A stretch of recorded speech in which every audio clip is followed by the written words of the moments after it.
tòní o ire gbogbo ọlọ́run yóò darí rẹ̀ sọ́dẹ̀ nìkan ọ̀wà àmín. Ìròyìn fẹ́lifẹ́li ló dé sí ojú amóhùnmáwòrán yín láti ìkànnì ayélujára Feli-feli TV lónìí ti ṣọjọ́ àlàmísì ọjọ́ 16 nínú oṣù kọkànlá ọdún 2023.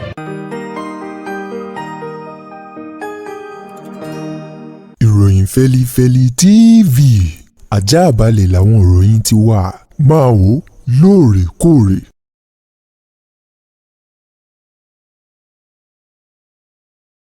Ẹ káàbọ̀ padà, ìròyìn fẹ́lifẹ́li ọ̀hún rèé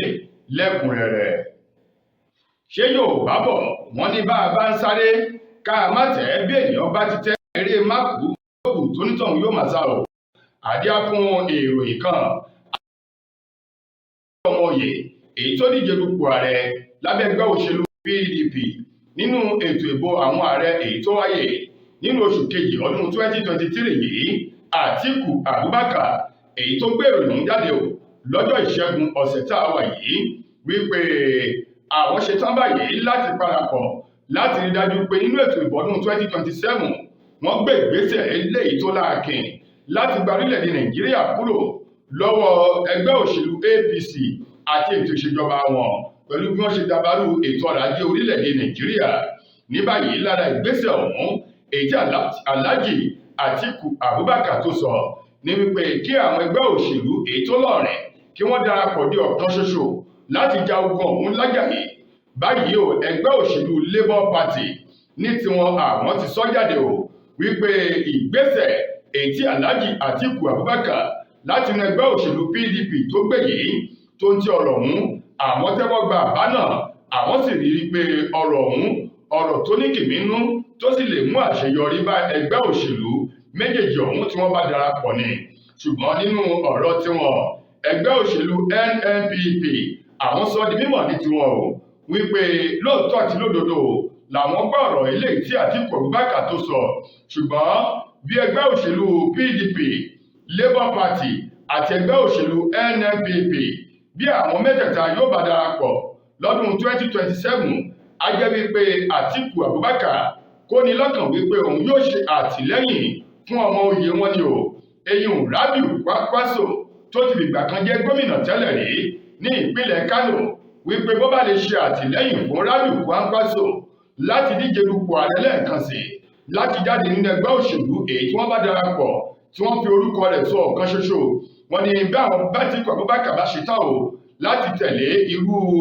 àbá àti èròǹgbà àwọn yìí, wọ́n ní àwọn ṣetán láti kí Atiku Abubakar káàbọ̀ sínú ẹgbẹ́ òṣèlú ọ̀hún èyí tí wọ́n bá darapọ̀ fi orí kòkò sọdún sí síwájú ètò ìbò ọdún 2027. Àwọn ẹgbẹ́ òṣìṣẹ́ Nigerian Labour Congress àti Trade Union Congress NLC tòun ti TUC ni wọ́n ti fagilé ìyanṣẹ́lódì wọn èyí tí wọ́n ní wọ́n gùn lé o ní ọjọ́ 14 nínú oṣù kọkànlá ọdún tí a wà yìí lẹ́yìn àtótónu àti ìjókòó nípàjáwìrì ìpàdé eléyìí tí wọ́n ṣe o ní òru ọjọ́rú mọ́júmọ́ ọjọ́bọ̀ ni àwọn ẹgbẹ́ òṣìṣẹ́ méjèèjì ọ̀hún ni wọ́n sọ wípé àwọn fagilé ìyanṣẹ́lódì náà fún ìgbà díẹ̀. Bẹ́ẹ̀ bá sì gbàgbé lára àwọn tó ṣokùnfà ìyanṣẹ́lódì ọ̀hún kò ṣẹ̀yìn bí àwọn jàǹdùkú kan bí wọ́n ṣe nu ẹni tó jẹ́ ààrẹ ẹgbẹ́ òṣìṣẹ́ nílùú Owerri ní ìpínlẹ̀ Imo ní ọjọ́ 1 nínú oṣù kọkànlá ọdún tí a wà yìí, eyín Comrade Joe Ajaero bí wọ́n ṣe nà án lọ́nà bámi tí ojú àti imú ọ̀gbẹ́ni ọ̀hún tó wú kàǹgbòkàǹgbò. Wọ́n ní lẹ́yìn náà àwọn gbèdéke ìlànà kan èyí tí ẹgbẹ́ òṣìṣẹ́ ọ̀hún là kalẹ̀ fún àwọn ìjọba ìpínlẹ̀ láti tẹ̀lé lẹ́yìn àbájáde ìpàdé kan èyí tí wọ́n ṣe nínú oṣù kẹwàá. Wọ́n ní ọ̀pọ̀lọpọ̀ àwọn ìpínlẹ̀ ló sì kọ̀ jálẹ̀ láti tẹ̀lé àwọn ìgbésẹ̀ àti ìbéèrè wọn èyí tí wọ́n béèrè fún lọ́wọ́ ìjọba ìpínlẹ̀. Ṣùgbọ́n báyìí o pàtó nǹkan tó fa ìyanṣẹ́lódì náà wọ́n lélẹ́yìí tó lọ́rìn jù ń bẹ̀ ni bí wọ́n ṣe na ààrẹ ẹgbẹ́ òṣìṣẹ́ Ajaero yìí tí ìjọba àpapọ̀ ti fọwọ́ lẹ́ràn tí wọ́n kọ̀ láti gbé ìgbésẹ̀ èyí tí àwọn ẹgbẹ́ òṣìṣẹ́ ń béèrè fún wípé àwọn fẹ́ mọ àwọn amòòkùnṣìkà èyí tó sá pamọ́ sínú òkùnkùn tí wọ́n ta ọfà sínú ìmọ́lẹ̀ bí wọ́n ṣe na ààrẹ wọn o. Ní báyìí o ẹni tó jẹ́ olùdámọ̀ràn pàtàkì lórí ọ̀rọ̀ ètò ààbò àti ohun gbogbo tó ní ṣe pẹ̀lú ètò ààbò sí ìjọba àpapọ̀ lórílẹ̀‐èdè yìí Malam Nuhu Ribadu àtòun àti àwọn ìgbìmọ̀ kan ni wọ́n ṣe ìpàdé onígbòńkẹ́lẹ́ kan pẹ̀lú àwọn ẹgbẹ́ òṣìṣẹ́ ọ̀hún igun méjèèjì náà àtàwọn tó ní ṣe pẹ̀lú ẹgbẹ́ òṣìṣẹ́ náà ní àná nílùú Àbújá mọ́júmọ́ òwúrọ̀ kùtùkùtù ọjọ́bọ̀ tọ́sídẹ̀ẹ́ tí í ṣe ọjọ́ 15 ní báyìí àwọn ẹgbẹ́ òṣìṣẹ́ náà ti pàṣẹ fún gbogbo àwọn ẹ̀ka òṣìṣẹ́ wọn jákèjádò orílẹ̀-èdè Nàìjíríà láti padà sí ẹnu iṣẹ́ wọn pẹ̀lú wípé láìpẹ́ láì jìnnà ohun gbogbo yóò padà bọ̀ sípò pẹ̀lú ìbéèrè wọn tí ìjọba àpapọ̀ ṣetán láti mú gbọ́ Ìjọba ìpínlẹ̀ Èkó ló ti gbé òṣùbà káre fún àwọn ìgbìmọ̀ ẹlẹ́nu mẹ́ta èyí tó gbé ìdájọ́ dìde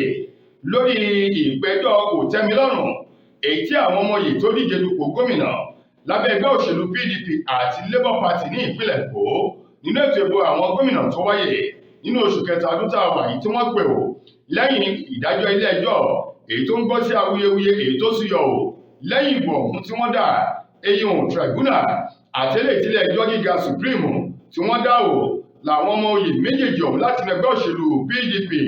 tòun ti Labour Party ni wọ́n tún gba ilé ẹjọ́ kòtẹ́milọ́rùn lọ láti fi tako ìdájọ́ ọ̀hún èyí tí wọ́n fìdí rẹ̀ múlẹ̀ wípé gómìnà Babájídé Olúṣọlá Sanwó-Olú òun gan lójúlówó ọmọ oyè èyí tí wọ́n dìbò yàn padà sí ipò lẹ́ẹ̀kan sí ní ìpínlẹ̀ náà àti igbákejì rẹ̀ Ọbáfẹ́mi Hamzat ní báyìí ìdájọ́ ọ̀hún tó wáyé lánàá ní ìpínlẹ̀ Èkó níbẹ̀ ni ìdájọ́ ọ̀hún ni wọ́n ti fìdí rẹ̀ múlẹ̀ wípé gómìnà Babájídé Sanwó-Olú àti igbákejì rẹ̀ Ọbáfẹ́mi Hamzat lótìtọ́ àti lódodo làwọn olùgbé ìpínlẹ̀ Èkó ni wọ́n dìbò yàn wọ́n tí àjọ elétò ìbò tí wọ́n sì ṣe kò kárí ètò ìbò ọ̀hún tí wọ́n kéde rẹ̀ lọ́nà tó tọ́ àti ọ̀nà tó yẹ àwọn ìgbìmọ̀ ẹlẹ́nu mẹ́ta ọ̀hún tí wọ́n mú ìdájọ́ ọ̀hún wá sí ìmúṣẹ nínú ọ̀sẹ̀ tá a wà yìí ní ìpínlẹ̀ Èkó wọ́n wá ní kí àwọn ọmọ oyè tó kù kí wọ́n gbà kámú kí wọ́n sì gbà fún Ọlọ́run nítorí wípé ohun gbogbo ló ní ṣe pẹ̀lú ìwádìí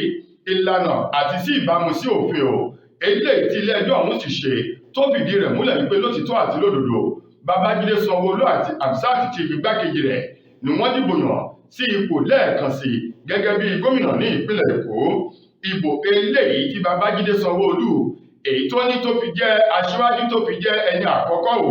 látinú ẹgbẹ́ òṣèlú APC Babájídé Sanwó-Olú ló ní ìbò tó tó 762,134 èyí tó jẹ́ pé tẹgbẹ́ òṣèlú APC òun ló jẹ́ àkọ́kọ́ ní ìgbà náà látinú ẹgbẹ́ òṣèlú Labour Party ọmọye tó díje dupò gómìnà lábẹ́ ẹgbẹ́ òṣèlú ọ̀hún Gbádébọ̀ Roadbible òun ló ṣe ipò kejì nígbà tó ní ìbò èyí tí iye rẹ̀ tó 312,329 ní ìgbà tí Abdulaziz Adédìran látinú ẹgbẹ́ òṣèlú PDP tóun ní ìbò tó tó 62,449 ní báyìí ilé-ẹjọ́ ti fìdí rẹ̀ múlẹ̀ pé Sanwó-Olú látinú ẹgbẹ́ òṣèlú APC òun lójúlówó ọmọ oyè èyí tó wọlé ní ìpínlẹ̀ Èkó nínú ètò ìbò àwọn gómìnà èyí tó kọjá àtàwọn ohun eléyìí tó dà nínú súnkẹrẹ-fàkẹrẹ ní ìpínlẹ̀ Èkó ní agbègbè Lẹ́kí lọ́hùn-ún wọ́n ní arákùnrin ọ̀hún tí orúkọ rẹ̀ jẹ́ Àlí òun ló máa ń ṣe bí ẹni tó ń tọrọ owó lójú pópó wọ́n ní ó sì máa ń ṣe bí ẹni tó ní ìpèníjà ara SP Benjamin Hundeyin èyí tó fi ọ̀rọ̀ léde fún àwọn akọ̀ròyìn sọ di mímọ̀ wípé ọ̀gbẹ́ni yìí òun ló máa ń ṣe bí atẹ́wọ́gbọlẹ̀ aláìní nínú súnkẹrẹ-fàkẹrẹ tó máa ń tọrọ nǹkan lọ́wọ́ yóò máa lọ àwọn èèyàn lọ́wọ́ gbà ṣùgbọ́n wọ́n ní pẹ̀lú ìrànlọ́wọ́ àwọn ènìyàn tó ń gbé ní agbègbè ọ̀hún tí wọ́n ti fi ojú sí lára àti ìrànlọ́wọ́ iléeṣẹ́ ọlọ́pàá èyí tó wà ní agbègbè náà wọ́n rọ́wọ́ tó ọ̀gbẹ́ni ọ̀hún lásìkò èyí tó tún hùwà iṣẹ́ ibi ọ̀hún èyí tó ja àwọn ènìyàn lólè àwọn dúkìá wọn nínú súnkẹrẹ-fàkẹrẹ sí Ẹ̀pẹ́ ní ìpínlẹ̀ Èkó gẹ́gẹ́ bí wọ́n ti fi ọ̀rọ̀ léde wọ́n ní ọ̀gbẹ́ni náà ni wọ́n ti wá ṣùgbọ́n látara wípé bí ti máa ń ṣe bí ẹni tí ń tọrọ owó tó jẹ́ atẹ́wọ́gbọrẹ̀ yìí kò jẹ́ kí àwọn ènìyàn tètè mọ̀ pé òun gan ni amòòkùn ṣèkà ẹ̀gún tó ń bẹ nínú ẹ̀kú tí wọ́n fi ń pè ní ègún o, ṣùgbọ́n báyìí o ó ti wà ní àhámọ́ lọ́dọ̀ àwọn ọlọ́pàá ní ìpínlẹ̀ Èkó. Lákòótán nínú gbajúgbajà ọmọ orílẹ̀-èdè yìí Yorùbá tí í ṣọmọ bíbí ìlú Ìbàdàn olúlu ìpínlẹ̀ Ọ̀yọ́ tí ń kọ ìlú mọ̀ọ́ká ní King Dr. Saheed Okunola Balógun Òṣùpá tí gbogbo èèyàn mọ̀ sí Saheed Òṣùpá. Òun mà ló fi ọ̀rọ̀ kan léde ò tó ń ti ròyìn ọ̀hún eléyìí tó fi sórí ìkànnì ayélujára rẹ̀ níbi tó ti ń dúpẹ́ àti gbogbo àwọn ènìyàn tí wọ́n ṣùgbà rẹ̀ bó ṣe ṣe àṣeyọrí nínú ètò ẹ̀kọ́ rẹ̀. Fáfitì èyí tó wà nílùú Ìbàdàn olúlu ìpínlẹ̀ Ọ̀yọ́. Saheed Òṣùpá òun ló kẹ́kọ̀ọ́ jáde nínú ìmọ̀ òṣèlú àti ìmọ̀ ìjọba science nínú ọgbà ilé ẹ̀kọ́ gíga fáfitì tìlú Ìbàdàn University of Ibadan ti gba àmì ẹ̀yẹ tó sì ṣe dáadáa gẹ́gẹ́ bó ti fi léde. Saheed Òṣùpá ní báyìí tí kí wọ́n máa fi ọ̀pọ̀lọpọ̀ àwọn ọ̀wọ̀ mọ́ orúkọ òun torí wípé ìwé máa ń jẹ́ kí ènìyàn bá àwọn ènìyàn lọ́rọ̀ bá wọn dúró dọ́gba láwùjọ ni. Olóhùn sì tiraka nínú ìlà ìlò lọmọ gbádùn ọ̀rọ̀ ọ̀hún ló ṣẹ̀ṣọ́ nínú ọ̀fìn nínú ọ̀la ní màrìwò òun ló ti yọ jáde. Ó ní bí nǹkan ti le tó àti wípé bóun ti jẹ́ bàbá ó ní òun ò ríra òun bẹ́ni tí ò lè ṣe àṣeyọrí kò ṣe wípé aláṣeyọrí lòun. Ó ní nípa ìdí èyí òun fún ara òun lòun múra òun lọ ilé ẹ̀kọ́ ọ̀hún tí ṣe ilé ẹ̀kọ́ gíga fáfitì náà tóun sì bẹ̀rẹ̀ láti tó kó jáde tóun sì pẹ̀lú àwọn olóríire èyí tó kẹ́kọ̀ọ́ jáde nínú ìmọ̀ ìjìnlẹ̀ political science nínú ọgbà ilé ẹ̀kọ́ gíga fáfitì ti ìjọba eléyìí tó wà nílùú Ìbàdàn. Ní báyìí Saheed Òṣùpá òun ló ṣe dáadáa pẹ̀lú bó ṣe ní 2-1 èyíùn second class upper jáde nínú ilé ẹ̀kọ́ ọ̀hún. So ẹ̀yin ará ìròyìn Feli-feli oníjù báyìí lọ láti ìkànnì ayélujára Feli-feli TV lónìí ti ṣe ọjọ́bọ̀ tọ́ọ̀dẹ̀ títí lójúmọ́ látẹ́tùmọ́ aláǹfààní sọ̀tún rẹ̀ mí. Mo gbà ládùúrà wípé ilé òní wá fún mi Adénúgà lẹnu tó mú ìrànwọ́ wá sójú amóhùnmáwòrán yín ẹ ṣé.